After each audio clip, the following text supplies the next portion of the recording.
Hi there. Let's talk about the finale of The Summer I Turned Pretty. That's the intro. I don't have any intro. Okay, we have so much to get to. Obviously, we figure out who Belly ends up with. The A plot is Belly and Conrad in Paris. The B plot is Jeremiah and Denise, and Jeremiah is trying to be a chef, right? Because we introduced that plot last minute. And the C plot is Stephen and Taylor having very, very surface level issues in their relationship. And then everything else is kind of just there. So we're going to run it back. Like, there's Sabrina references. There's, like, they reference themselves. Never the same, totally unique, completely not ever been done before, unafraid to reference or not reference. There's all kinds of things. And my prediction was correct. Because the title of this episode was At Last. At Last. I seem to remember somebody really smart and funny saying that they would title this episode At Last. Flashback to season 1, at the debutante ball, Belly and Conrad danced to the song At Last, and when the promo for season 3 came out, Jenny Han commented At Last under the photo on Instagram. If we put all of those together, what I'm getting is the last episode is going to be called At Last, right? Right. So I was correct. So basically you have to trust me for everything that I ever say prediction-wise because I'm gonna be right. I'm gonna be right, so you have to trust me every time. It's the song they dance to, and at last they come back together. Their love is here. Their love is here to stay. If you'll remember, we left off the last episode with Conrad flying to Paris to see Belly for her birthday, and Belly getting a haircut because Sabrina did it, so she has to. So we kind of pick up probably maybe only a couple of hours after we left off because Conrad is standing outside of Belly's door. Already, like, when I tell you I had to keep pausing this episode, because I just couldn't fathom, like, oh my god, it's literally happening. Like, I was already paused at this point. Like, I saw him and I was like, oh my god. Conrad pulls up at Belly's door. Belly's not there. He's waiting for her. Belly pulls up on the red Vespa, I think, motorbike, whatever it is that he drives, with Benito. Gag of the century. Last time we saw Belly and Benito, he was asking her to go to Mexico, and we were like, oh, she's definitely gonna break up with him. But now they seem all up on each other. They give a little hug, a little cheek kiss, and Conrad's here thinking, oh man, like, that's it. There goes my chance. Guess we're just gonna have to be platonic besties for the rest of our lives. But he still goes up to her. This is no self-sabotage Conrad. He's not running away like he used to. No, the self-sabotage is up to Belly this episode. Yeah, she's gonna take on a whole new level of self-hatred that is actually enraging. So we'll get there though. He sees Benito and Belly together. He still walks up to Belly. Belly, mind you, is gagged. She hasn't seen him since he left her at her wedding after telling her that he loved her. Right. We have to put this into context, people. It's been a year since they've seen each other. I know we just saw them last episode, but it's been a full year, basically, since they've seen each other.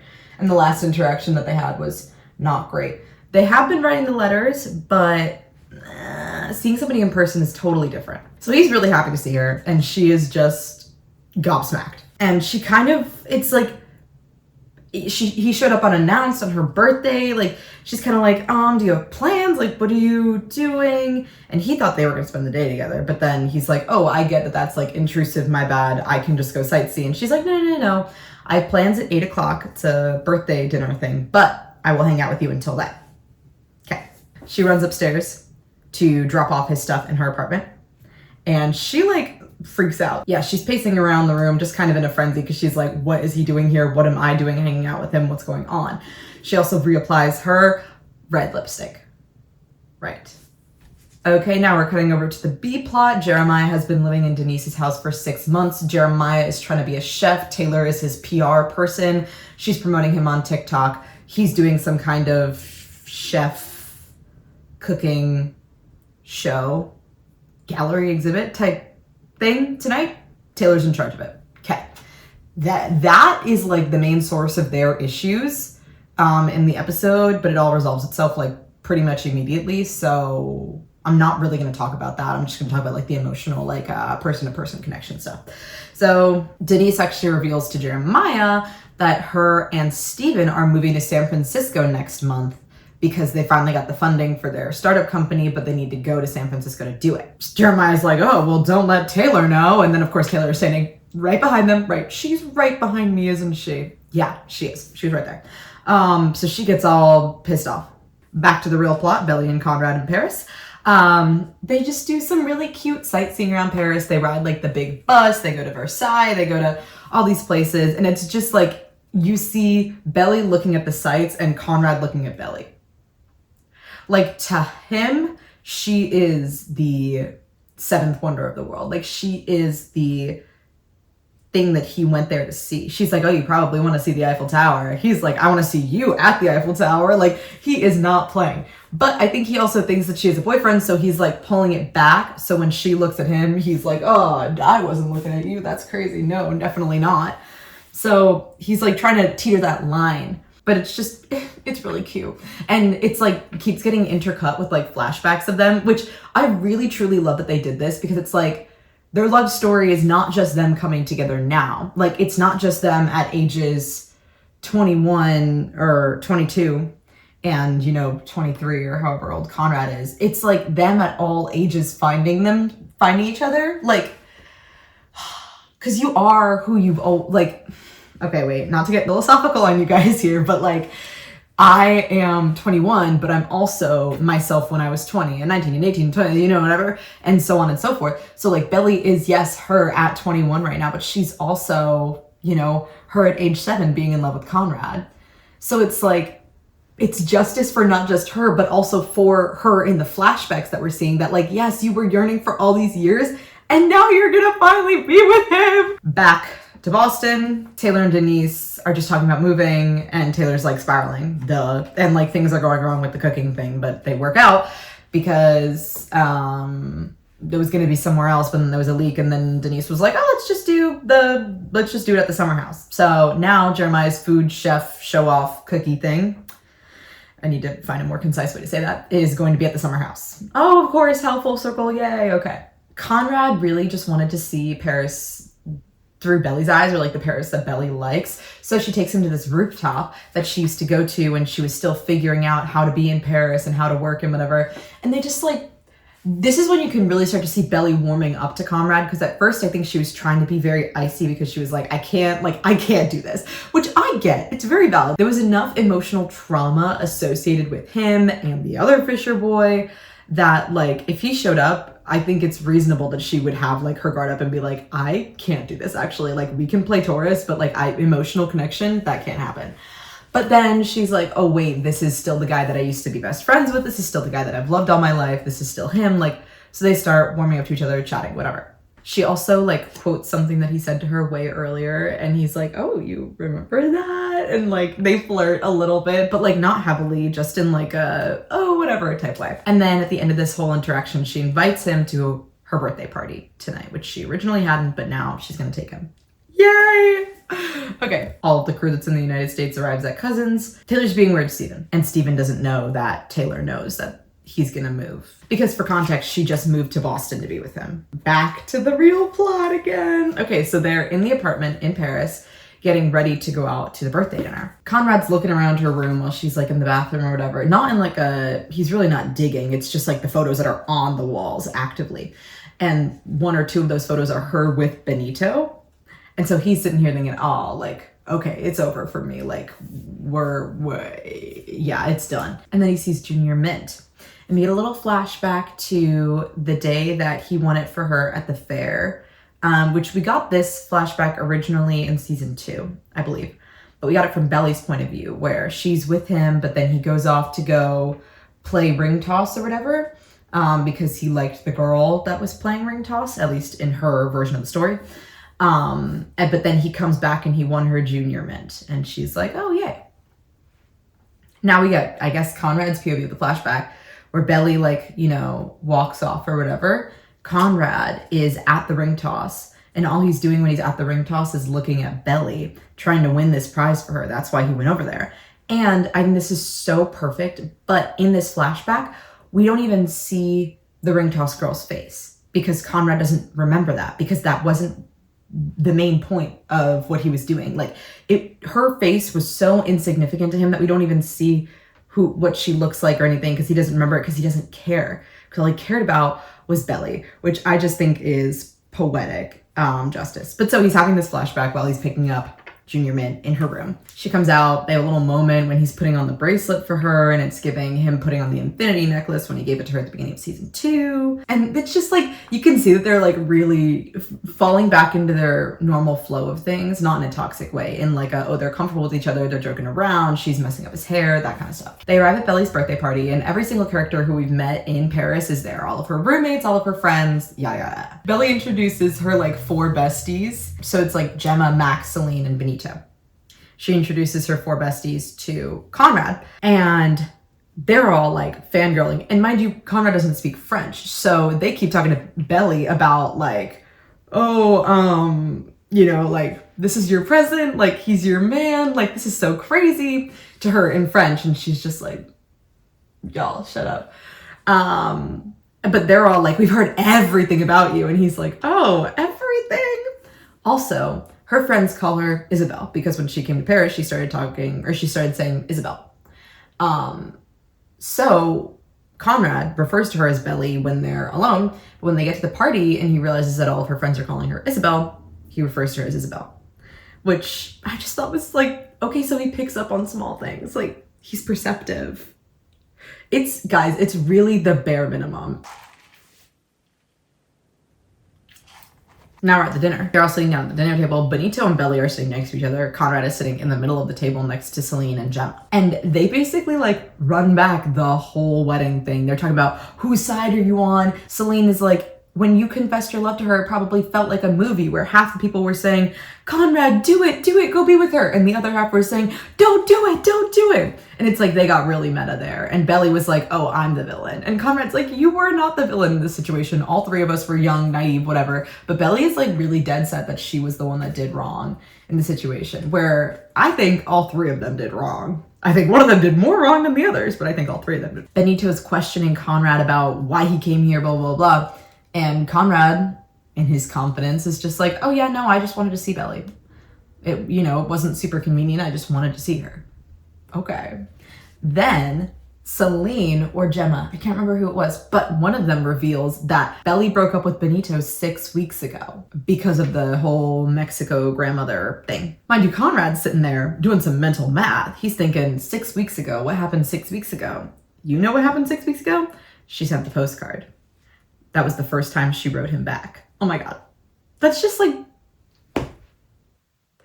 So now he's sitting there like, wait a minute, she's not dating anybody and she started writing me back.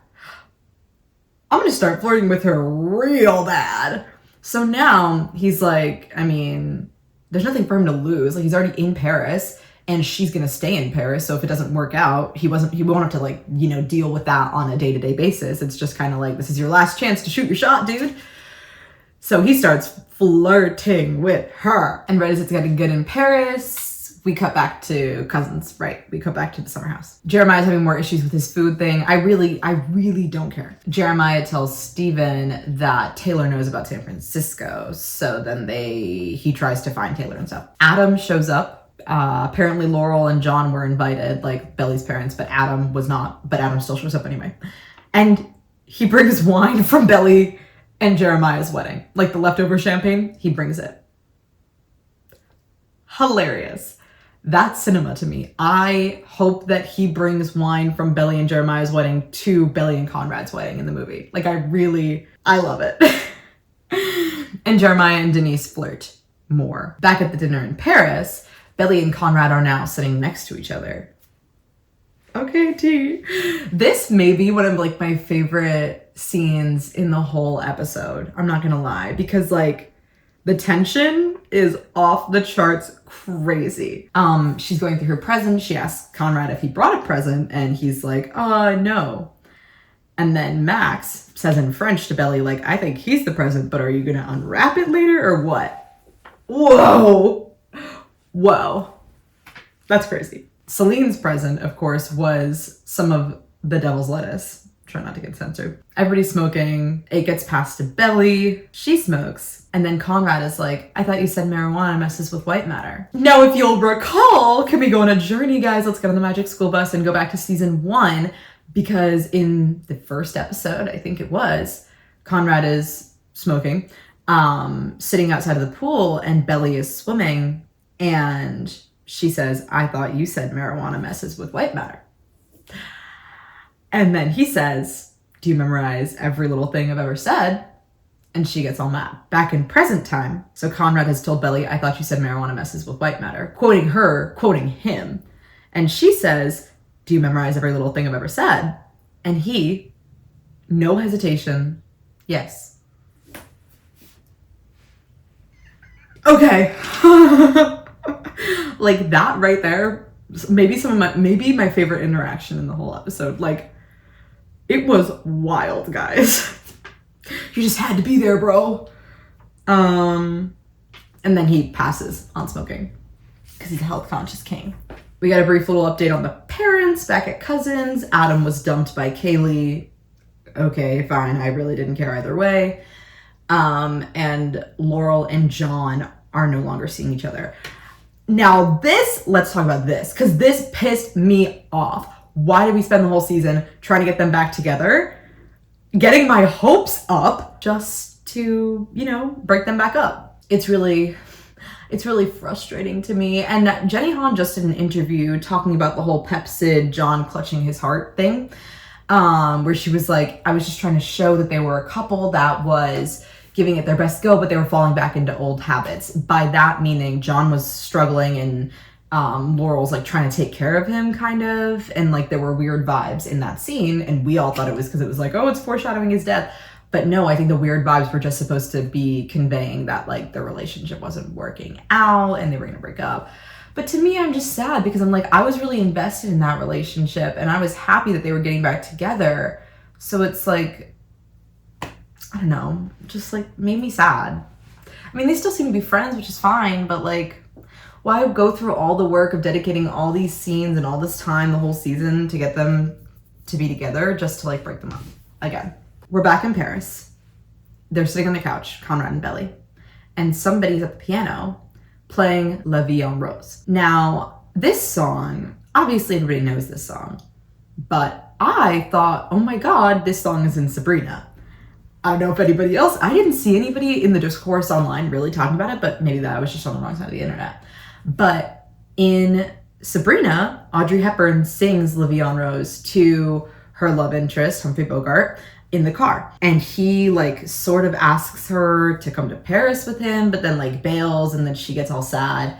And then he asks her to sing again. It's an important scene in the movie because it's kind of showing like they both want it, but neither of them are willing to take the risk to go for it. But like immediately when I hear La Vie en Rose, I think of that scene in the movie of them driving in the car and just like her singing it. And it's so sweet and intimate. And like, I just love that moment. So now for Belly and Conrad to be sitting on the couch talking to each other and somebody's singing La Vie en Rose in the background. Yeah, they cooked. In this scene, Conrad reveals that he actually did bring Belly something.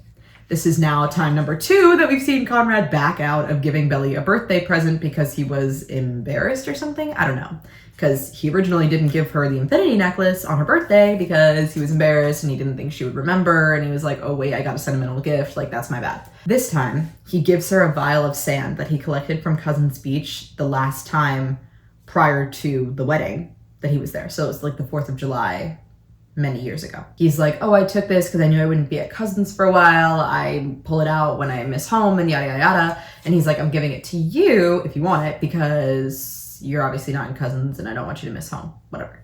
She takes it gladly. Then they bring out the cake, sing happy birthday. And right before she blows out the candles, she just like looks at him and then blows them out. And they mention this later, but in season 1, when her birthday happened, her like voiceover was saying that she wished for Conrad on every birthday. She wished for him on every shooting star, on every eyelash, whatever. But like for her birthday, every time she blew out the candle, she wished for Conrad. So now she's sitting in Paris again. Like it's so gratifying to her younger self. She's sitting there blowing out the candles, looking directly at him, thinking, we're going to hook up tonight. Okay, back to the bear. I mean, the cousin's house. Jeremiah is in the kitchen cooking. Taylor and Steven are going at it, talking about San Francisco, why didn't you tell me, yada, yada, yada, stuff is burning. Jeremiah is Jeremy Allen White, a la the bear, like just freaking out, get out of my kitchen. Steven and Taylor go out to the docks, they make up. They decide that Taylor's gonna move to San Francisco with Steven. It's like very quickly and easily resolved as soon as they talked about it. They just didn't talk about it for like the first part of the episode. And they make out. Wow, Everything Everywhere by Noah Kahan and featuring Gracie Abrams plays, which love that song, the original, love that song, the Gracie Abrams version, happy to have it in the show. Okay, after the dinner, Belly and Conrad are walking back to her place, I guess. She's wearing his coat, mind you. Yeah, it's going down. They're also walking at like, I think a turtle could pass them as they're walking on the street. They're walking so slowly. It's not funny. It doesn't even look natural. Like it's just, which I don't mind it because I'm like, oh, they're having an emotional conversation. I was focused on that. But then I noticed it at one point because there was a car coming up behind them and they were walking so slow. And I was like, is the car gonna hit them? But then the car turns. But I was like, oh wait, they're walking really slow. Not that you care. They have a nice little emotionally vulnerable conversation. Conrad's like, I thought you came here to hide out, but now I see that you're happy. And she's like, oh no, I actually did come here to hide out because I thought I deserved it because I was the villain. And he's like, you weren't the villain. Back to cousins. Jeremiah's still crashing out. What's new? He makes his dessert. He gives the dessert to Denise to try it. The dessert is a chocolate cake with what looks to be raspberry, like a raspberry whipped cream type thing on the top. Hey, at least he got his chocolate and raspberry cake, right? Jeremiah Wonka is satisfied now. Yay! I just thought that was so funny that they were like, that they did that. That was like the first thing that I noticed in the scene. I was actually even too distracted to even realize that like Denise and Jeremiah were about to kiss, and then they do kiss. Also, Adam and Jeremiah kind of make up. Back to Belly and Conrad on the riverside. I Only Have Eyes for You is playing. Conrad asks her to dance. So they're dancing. They're reminiscing on old times, bad times, mind you, prom and his mom's funeral, right? She says his letters kept her going. And then he's like, well, why did you take so long to respond? And she's like, oh, well, I needed to move on and I couldn't move on if I was still writing you. And he's like, so did you move on? And she kisses him. Yes! Right when they start kissing, Dress by Taylor Swift plays. Only bought this dress so you could take it off. Take it off. Right. That's the general vibe of where we're about to go. She asks him to go home with her, which is good because I don't know where he was gonna sleep tonight elsewise. So like, I'm sure he did not get like a motel or a hostel or something in Paris. So good, now he has a bed. How do I go about this delicately? They make out on the riverside. They make out in the car. They don't make it up the stairs. Before things happen, they get to the house, more things happen, and I'm gonna leave it at that. Leave it up to the imagination and or go watch it. Now, post whatever happened, they're laying in bed, very sweet, whatever. She tells him that she used to wish for him for every birthday, which we already mentioned. And he says, oh, and now you're stuck with me forever. As a joke.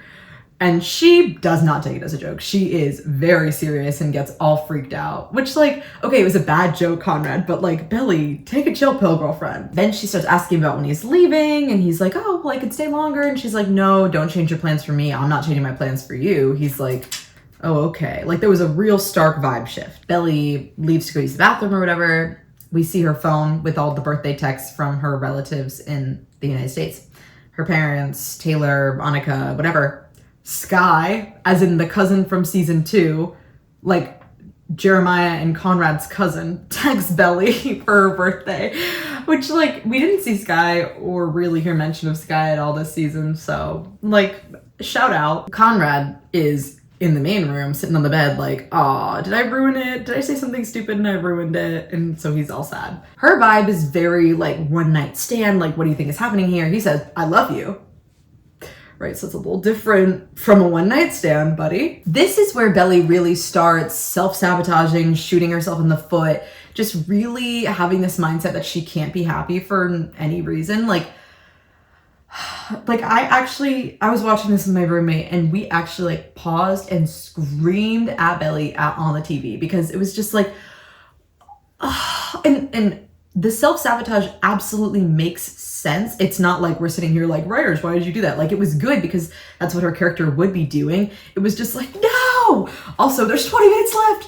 How are you gonna do this? It was desperate times, guys. It was really, really desperate times when this episode was coming out. Like, I was worried we were gonna get a noise complaint from our neighbors just shrieking at the top of our lungs about this episode. This is the root of the issue that Belly has with her relationship with Conrad right now. She's saying, what if you only love me because your mom wanted you to love me and then she died? He is like, absolutely not. You're crazy. You're literally crazy. Like, he's like straight up not even entertaining her ideas. He's like, absolutely not. No. And I think we're really starting to get the glimpse of like how her relationship with Jer kind of put her in that position because, you know, the whole thing was like they only really bonded after his mom died and like they put each other back together. But like if Susanna hadn't died, would Belly and Jeremiah have gotten together? I don't know. Like, and I think that's really what she's questioning is like, was any of it really real or was it just because we felt like we needed to because you owed it to your mom who died and blah, blah, blah, blah. So she's going through all this in his head, all this in her head. And he's like not having a bar of it. He says he's always cared about her long before his mom got sick. He says that if he met Belly for the first time tonight, he would love her. Now, this is the point in the episode where they just start dropping one-liners that are like gonna go down in cinematic history. He also says, because she's like, how do you know though? How do you know? And he's like, I've changed everything about myself. And the one thing that never changes is that I love you. Guys, I can't do it. I think I have to stop the video. I can't keep talking about this. It's so good! Belly, despite him literally saying that the one thing that is a constant in his life is him loving her, Belly's like, I think you're lying. So she kind of shoos him out of the house with her little self-sabotage. Conrad leaves out the door crying. And mind you, in his head, he doesn't know, like, this is not, I mean, obviously it's a TV show, but like in this character's mind, he's not living a TV show. Like he thinks, oh, she kicked me out. Like, this is it. I'm not going to live in Paris. She's living in Paris. I'm never going to see her again. And I ruined what was good because we slept together. I mean, I saw in an interview with Christopher Briney, the actor for Conrad, that he was just like, yeah, Conrad thought that he was never going to see Belly again. That was it, that it was over. So he leaves the apartment crying to go catch his train to Brussels for his conference, which is the reason why he's there. Belly starts monologuing, or like we hear her narration and she's walking around and she's so sad and whatever. And then she gets a picture of herself at age, like, I don't know, 4 or something from her mom. And then she's like, oh, like, that girl is me. I am that girl. And then she realized, oh, wait, I haven't changed at all. I am the girl I've always been. And then she says the iconic line, I have brown hair, brown eyes, and I will always love Conrad Fisher. As if those are just the most intrinsic traits about her. Her hair color, her eye color, and the fact that she has all the love in the world for this boy. Lola Tung, the actress that you are, you can see the moment that she's standing there. She's looking at Junior Mint, talking about, oh, I've always loved Conrad, whatever. And then she's like, oh, wait, I'm gonna lose him for real if I don't go get him right now. So she like you can, it's so good. You can see the moment that she realizes that she needs to go. As she runs to the window, Out of the Woods by Taylor Swift, Taylor's version, starts playing. Not that it matters, Taylor's version, because she has her master's. But, so now, Are We Out of the Woods Yet? Are We Out of the Woods Yet? Are We Out of the Woods Yet? Are We Out of the Woods is playing as Belly is changed and running down the streets of Paris to get a taxi to go to the train station. At the train station, he is on track 9, and the time for the train will be 5:21. This is something small, but in the Bachelor/Bachelorette episode, we get the flashback of Belly and Conrad at the mall, and Robin plays. When she looks up at the clocks after she's done playing with the glass animals and whatever, all the clocks say 5:21. Maybe it's just a coincidence. Or the alternative is that she's crazy and we're crazy. She gets to the train station. She gets on the train. And this is just a perfect parallel to the end of the first episode of the season, where she is running away at full speed from Jeremiah after finding out that he cheated on her. And now at the end of the last episode of the season, she is running towards Conrad. If you haven't seen videos that like mash up the two scenes, I highly suggest you go look for them.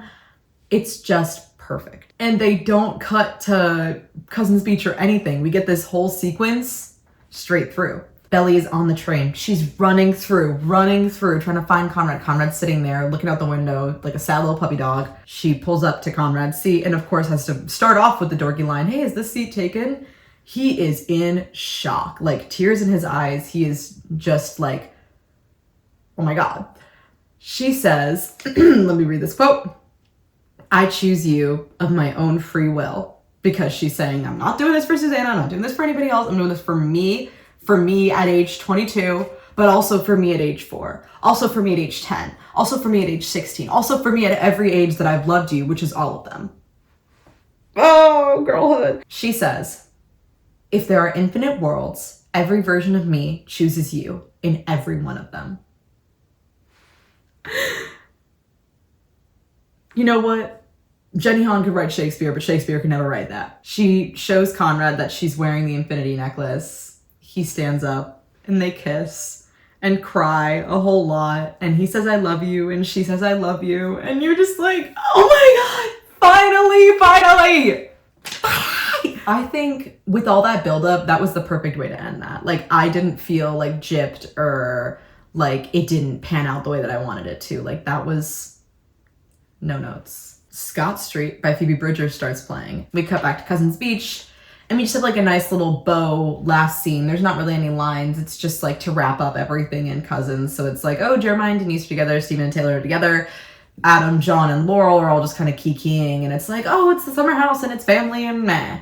And so there are no lines. And that's just like, okay, that's the last that we see of them for this show. The song is still playing. The song plays to the end of the episode. But Belly, we hear her narration saying, oh, I didn't go back to Cousins Beach that summer. But eventually I did. Oh, I can't do this. Okay. Her and Conrad are driving through Cousins Beach, like right in through the entrance, and she rolls down the window and she sticks her head out and she's looking out, and it's like, that is the exact thing that happens in the first scene of the first episode of the first season when she's driving in and her hair is, like she's got her head out the window and they're pulling into Cousins, and it's just like, oh my God. Oh my God.